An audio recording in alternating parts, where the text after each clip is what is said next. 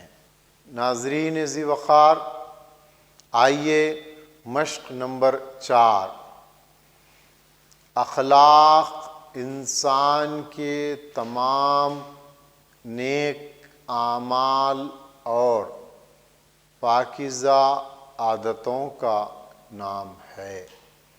اگر اخلاق کی طاقت نہ ہوتی تو تمام ملکوں کے بنائے ہوئے قانون بھی دنیا کے امن و چین کو قائم نہ رکھ سکتے تھے۔ اخلاقی تعلیم مذہبی ڈھنگ کی ہونی چاہیے، اس لیے مذہب اور اخلاق کا چولی دامن کا ساتھ ہے۔ مذہبی عقائد اخلاق کا اہم جز ہوتے ہیں۔ عقائد کو مذہب سے جدا کرنا کسی حال میں بھی ممکن نہیں ہے۔ اگر انسان کے پاس خدا کا تصور نہ ہو اور اپنے نیک اعمال کی جزا اور برے افعال کی سزا کا خوف نہ ہو تو پھر اس سے اخلاق کی پابندی نہیں ہو سکتی۔ اخلاقی تعلیم کے لیے ماحول کا بہتر ہونا بھی بہت ضروری ہے۔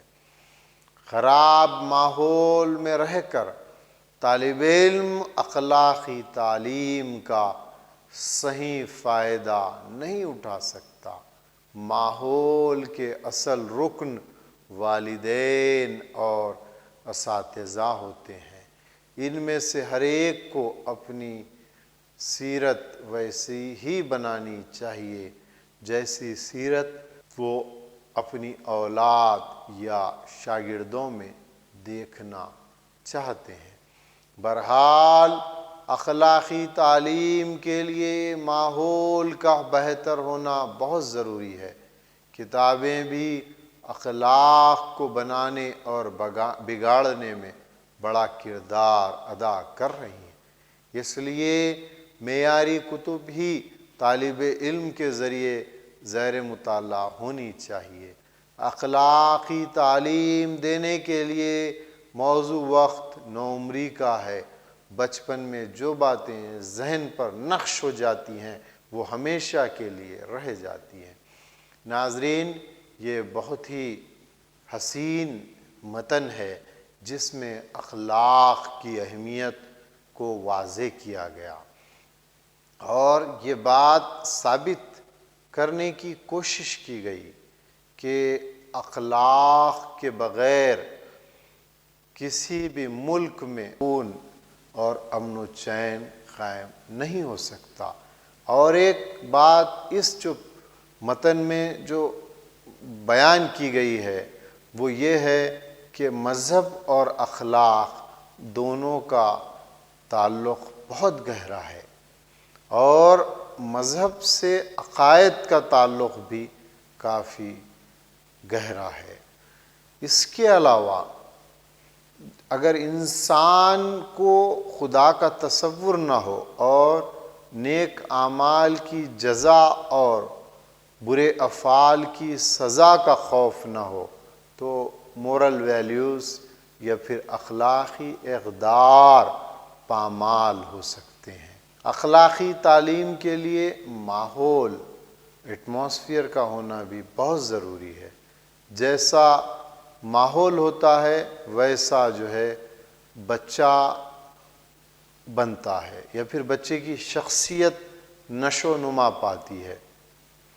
اس لیے جیسی صحبت ہوتی ہے ویسی جو ہے شخصیت فروغ پاتی ہے اور اچھا ماحول بچے کو اچھا بناتا ہے اور ماحول کے جو اصل اراکین ہوتے ہیں وہ والدین اور اساتذہ ہوتے ہیں۔ والدین اور اساتذہ اگر خود مثالی بن جائیں اور خود نیک بن جائیں اور دیگر کے لیے مشعل راہ بن جائیں، تب طلبہ ہو یا پھر اولاد ہو، یہ دونوں بھی جو ہے مثالی زندگی بسر کر سکتے ہیں۔ اور ایک بات اس متن میں جو ظاہر کی گئی وہ یہ ہے کہ اچھے ادب کا ہونا بھی بہت ضروری ہے، معیاری کتابیں دینا بھی بچوں کو ضروری ہے، اور بچپن میں جو باتیں ذہن نشین ہو جاتی ہیں وہ ہمیشہ کے لیے رہ جاتی ہیں۔ نفسیاتی نقطہ نظر سے اگر ہم بات کریں تو نوعمری کا زمانہ، بچپن کا زمانہ کافی اہمیت کا حامل ہوتا ہے، اور بچے کے ذہن پر اس دور کے جو افکار، خیالات ذہن نشین ہوتے ہیں وہ ہمیشہ اس کو پیش نظر رکھتے ہوئے زندگی بسر کرتا ہے۔ اس لیے بچپن میں بچوں کو صحت مند ماحول دینا چاہیے، معیاری کتابیں فراہم کرنا چاہیے۔ آج کے اس کمپیوٹر کے دور میں، انٹرنیٹ کے دور میں بچے کتابوں سے دور ہوتے جا رہے ہیں، ادب سے کنارہ کشی اختیار کریں۔ ایسے وقت معیاری کتب اور اخلاقی ادب کی شدید ضرورت ہے۔ اس لیے اس متن میں اخلاق کے مختلف عناصر کو اجاگر کیا گیا اور پھر سوالات پوچھے جا رہے ہیں۔ اخلاق کا اہم جز کون ہے؟ استاد، والدین، مذہبی عقائد یا پھر ماحول؟ کس چیز کا بہتر ہونا ضروری ہے؟ ماحول، اساتذہ، دوست یا پھر کتابیں؟ ماحول کے اصل رکن کون ہیں؟ والدین اور اساتذہ، دوست و احباب، کتابیں یا پھر تعلیم؟ اخلاقی تعلیم کس ڈھنگ سے ہونی چاہیے؟ ماحول کے اعتبار سے، مذہبی ڈھنگ سے، دوستوں کے ڈھنگ سے یا پھر تینوں سے؟ عقائد کو کس سے جدا نہیں کیا جا سکتا؟ سماج سے، مذہب سے، معاشرے سے یا پھر تہذیب سے؟ اخلاقی تعلیم کے لیے موزوں زمانہ ہوتا ہے بچپن، لڑکپن، جوانی، بڑھاپا۔ کیسی کتب کا مطالعہ کرنا چاہیے؟ سماجی، سائنسی، معیاری یا پھر غیر معیاری؟ خوف کی ضد کیا ہے؟ ڈر، شوق، بے خوف یا پھر طاقتور؟ ناظرین، اس کے جوابات اسکرین پر دیے جا رہے ہیں۔ پہلے سوال کا جواب 3 ہے، دوسرے سوال کا جواب 1 ہے، تیسرے سوال کا جواب بھی 1 ہے، چوتھے سوال کا جواب 2 ہے، پانچویں سوال کا جواب بھی 2 ہے، چھٹویں سوال کا جواب 1 ہے، ساتویں سوال کا جواب 3 ہے، آٹھویں سوال کا جواب 3 ہے۔ ناظرین، ہم نے 4 مختلف متن کا جائزہ لیا، اس کے تحت مطالعہ کیا، اس کی تفہیم کی، اس کی وضاحت کی، اس کے سوالات اور جوابات سمجھنے کی کوشش کی۔ آئیے مشق نمبر 5 کے متعلق معلومات حاصل کریں۔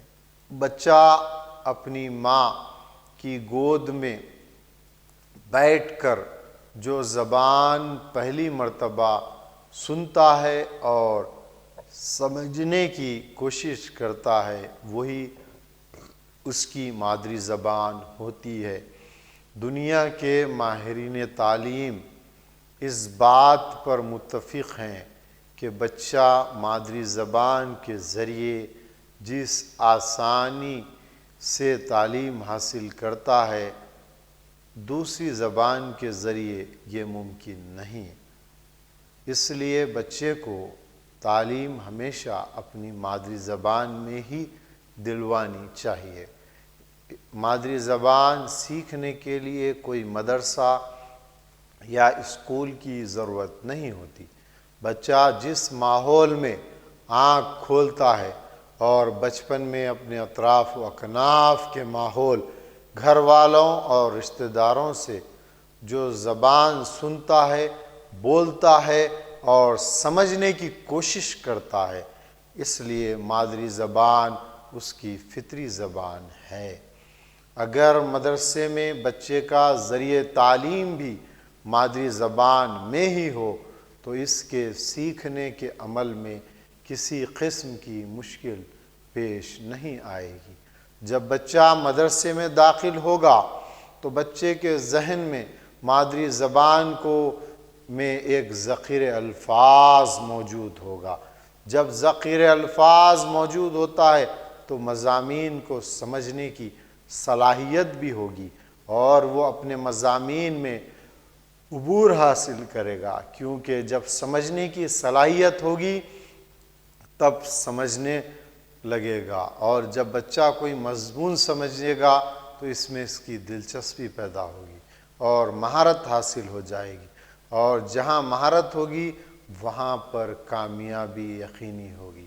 ناظرین، اس کمپریہنشن میں، اس متن میں مدر ٹنگ کی، مادری زبان کی اہمیت و افادیت کو بڑے ہی اچھے انداز میں پیش کیا گیا۔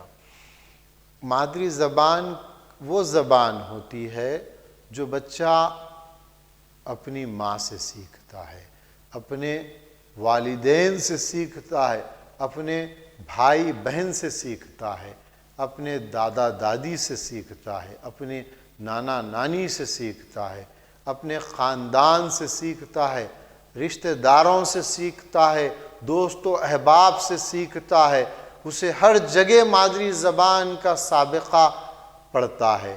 اس لیے مادری زبان کی اہمیت مسلمہ ہے۔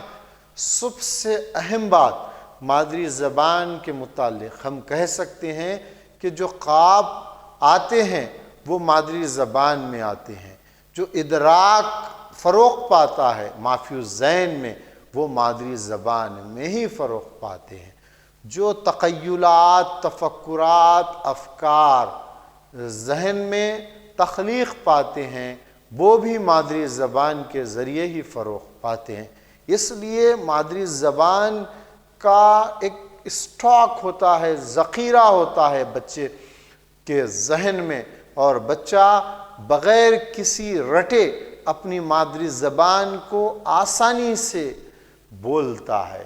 اس لیے دنیا کے تمام ماہرین تعلیمات، مفکرین، دانشور، فلاسفر، نفسیات داں اس بات پر متفق ہیں کہ بچے کی ابتدائی تعلیم مادری زبان میں ہی دینی چاہیے۔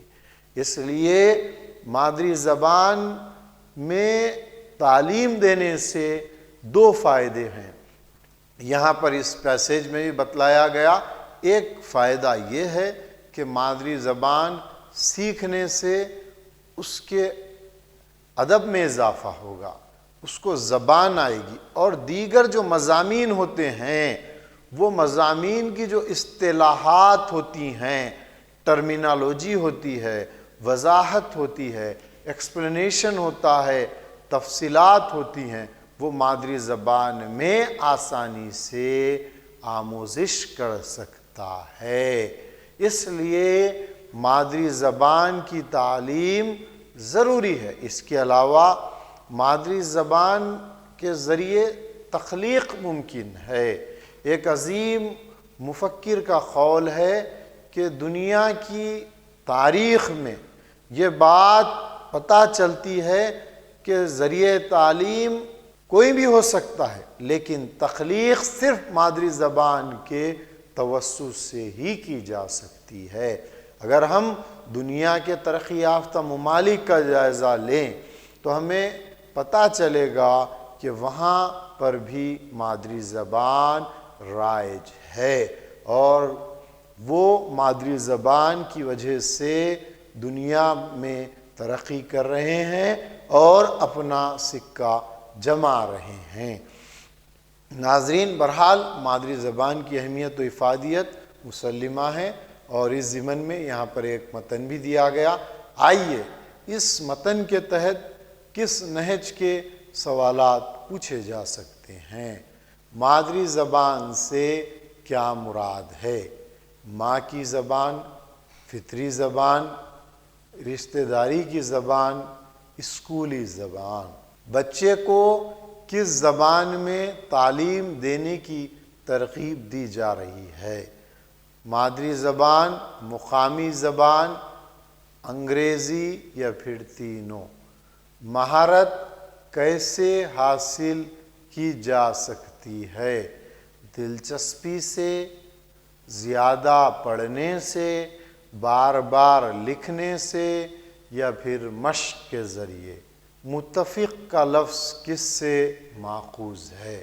دیکھیے، اس قسم کا بھی سوال پوچھا جا سکتا ہے کہ متفق لفظ کس سے اخذ کیا گیا ہے؟ تفریق، نفاق، اتفاق، یا پھر متفرق؟ اظہار خیال مرکب اضافی ہے، اس میں سے مرکب غیر اضافی کی نشاندہی کیجیے۔ مادری زبان، شام رنگی، گلشن ہستی، ذریعہ تعلیم، یعنی ذریعہ تعلیم یا پھر مادری زبان۔ بچہ پہلے بولتا ہے، سنتا ہے، لکھتا ہے، یا پھر مادری زبان بولتا ہے؟ کامیابی کے لیے کیا ضروری ہے؟ محنت، کوشش، مہارت۔ مضامین کس کی جمع ہے؟ تالیف، تحریر، یا پھر مضمون؟ یہ تمام۔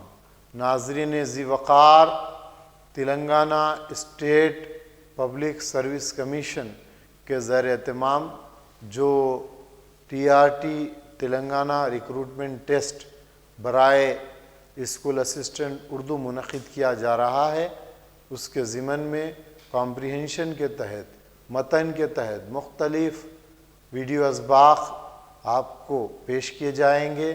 اس سے ضرور استفادہ فرمائیں، اور اپنی طرف سے بھی مختلف کمپریہنشنز کا یا پھر اندیکھا متن کا مطالعہ کریں اور اس کی مشق کریں، ضرور آپ کو اس میں کامیابی ملے گی۔ آئیے ناظرین، ہم چھٹے مشق کی جانب بڑھیں۔ Exercise number 6۔ یہ صحیح ہے کہ معاش ہر آدمی کی ایک لازمی ضرورت ہے۔ ہر آدمی کو اپنے لیے کمانا ہے۔ یہ ایک ایسی ذمہ داری ہے جس سے کسی حال فراری نہیں، مگر کمانا آدمی کی ضرورت ہے، نہ کہ آدمی کا مقصد۔ آدمی کو چاہیے کہ وہ کمائی کو صرف ضرورت کا درجہ دے، اور جہاں تک زندگی کے مقاصد کا معاملہ ہے وہ اعلیٰ تر اقدار کے حصول کو اپنا مقصد حیات بنائے۔ موجودہ معاشرے میں یہ فرق بہت مشکل ہو گیا ہے کہ صنعتی انقلاب کے بعد پیدا ہونے والے حالات نے دنیا کو اتنا پرکشش بنا دیا کہ لوگ اسی پر اس طرح ٹوٹ رہے ہیں جس طرح شمع کے اوپر پروانے۔ کاش آج کے انسان کو یہ بتایا جا سکتا کہ تمہاری روشن کا انجام بھی یقینی طور پر وہی شمع پر ٹوٹنے والے پروانوں کا ہوتا ہے، یعنی وقتی راحت اور ابدی تباہی۔ ناظرین ذی وقار، یہ بھی بہت اچھا اندیکھا متن ہے، اس میں مقصد حیات کو پیش کیا گیا اور روزگار، ذریعہ معاش، روپیہ کمانا، پیسہ کمانا ضروری ہے، لیکن مقصد حیات کیا ہونا چاہیے اس کو بھی اس متن میں واضح کیا گیا۔ ہم اس کا بھی جائزہ لیں گے اور اس بات کو سمجھنے کی کوشش کریں گے کہ امتحانات میں کس نہج کے سوالات مختلف متن کے تحت پوچھا جا سکتا ہے۔ ابدی تباہی کس کا انجام ہے؟ اعلیٰ تر اقدار والے پروانے، یا پھر صنعتی انقلاب، یا پھر معاش کو مقصد حیات بنانے والے؟ دیکھیے کتنا اچھا سوال ہے کہ صرف معاش کے لیے کبھی تعلیم حاصل نہیں کی جاتی۔ تعلیم کے کئی مقاصد ہیں۔ تعلیم کا مقصد یہ ہے کہ طالب علم کی شخصیت میں پسندیدہ تبدیلی لائی جائے، ڈیزائریبل چینجز رونما کیے جائے۔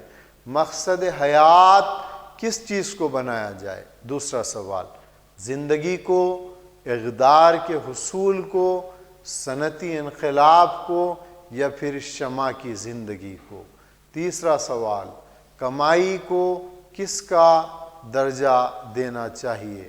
ضرورت کا، شمع کی مانند کا، معاش کا، یا پھر مقصد حیات کا؟ موجودہ معاشرے میں کس کے فرق کو سمجھنا مشکل ہے؟ مقصد حیات اور معاش۔ دوسرا، اعلیٰ تر اقدار۔ تیسرا، صنعتی انقلاب اور معاش۔ چوتھا، معاش۔ کس انقلاب نے دنیا کے حالات کو پرکشش بنا دیا؟ سماجی انقلاب، تعلیمی انقلاب، صنعتی انقلاب، صحافتی انقلاب۔ راحت کے معنی کیا ہیں؟ بے چینی، سکون، اضطراب، یا پھر فکر۔ ضرورت کی جمع کیا ہے؟ ضروریات، ضرورتوں، ضراوین، ان میں سے کوئی نہیں۔ شمع کے معنی ہوتے ہیں اندھیرا، روشنی، گرمی، یا پھر یہ تمام۔ اس کے جوابات بھی اسکرین پر ظاہر کیے گئے ہیں۔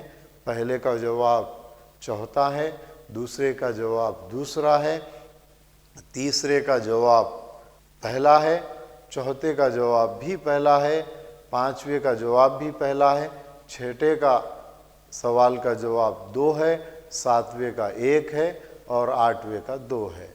ناظرین ذی وقار، Telangana state public service commission کے زیر اہتمام منعقد کیے جانے والے TRT تلنگانہ کی جانب سے TRT جو منعقد کیا جا رہا ہے، ٹیچرس ریکروٹمنٹ ٹیسٹ، اس ضمن میں TSAT چینل کے توسط سے مختلف عناوین کے تحت ویڈیو اسباق پیش کیے جا رہے ہیں، اور آج کا جو عنوان تھا وہ عنوان اندیکھا متن یا پھر کمپریہنشن آف اردو لینگویج تھا، اور یہ آپ کے نصاب میں شامل ہے۔ اسی کو پیش نظر رکھتے ہوئے ہم کمپریہنشن کے تحت بھی 2 یا 3 ویڈیو اسباق پیش کرنے والے ہیں۔ سب سے پہلے آپ کو کمپریہنشن کے تحت سوالات کو سمجھنا ہوگا، اور سوالات کو سمجھنے کے لیے پیراگراف پڑھنا ہوگا۔ پیراگراف پڑھنے کے بعد اس کا جو سینس ہے، اس کا جو نچوڑ ہے، اس کی تفہیم کرنی ہوگی۔ پھر جو سوالات پوچھے جاتے ہیں اس کو پیش نظر رکھتے ہوئے اس پیسیج کو یا پھر اس کمپریہنشن کو پھر سے پڑھنا ہوگا اور جوابات حاصل کرنے ہوں گے۔ ناظرین ذی وقار، ہمیں قوی امید ہے کہ آپ اس ویڈیو سبق بعنوان اندیکھا متن برائے نثر سے ضرور استفادہ فرمائیں گے۔ شکریہ، اللہ حافظ۔